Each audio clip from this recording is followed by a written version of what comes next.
Union পরিষদ চত্বর ও আশপাশ এলাকায় খুঁটিতে ঝুলছে সিসিটিভি ক্যামেরা। তবে বিকল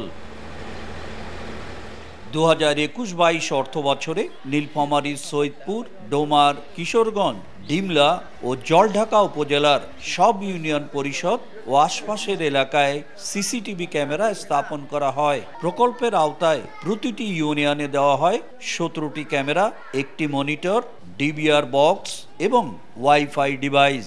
সংশ্লিষ্টরা বলছেন, স্থাপনের 6 মাসের মধ্যে ক্যামেরাগুলো নষ্ট হয়ে যায়। এতে নিরাপত্তা বাড়ানোর জন্য সরকারের এই উদ্যোগ মুখ থুবড়ে পড়েছে।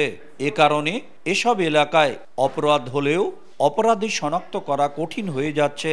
কার্যক্রম না থাকার কারণে অনেক বিশৃঙ্খলার মধ্যে আছি, কোনো বাস্তবতা আমরা যাচাই করতে পারতেছি না। এগুলো পুরো নষ্ট হয়ে গেছে। আজ 7-8 মাস ধরেই এদের বাজারে চুরি ডাকাতি বাড়তেছে। এগুলো যদি আমরা সঠিক সময় মেরামত করি তাহলে অনেকাংশই চুরি ডাকাতি রোধ করা যাবে। তবে শীঘ্রই ক্যামেরাগুলো পুনরায় সচল করার উদ্যোগ নেওয়ার আশ্বাস স্থানীয় সরকার বিভাগের। আমরা শীঘ্রই প্রত্যেকটি ইউনিয়ন পরিষদকে আবার পত্র দিয়ে তাদের এই ক্যামেরাগুলো কিভাবে সচল করা যায় সেই জন্য ব্যবস্থা নেওয়ার জন্য অনুরোধ করব।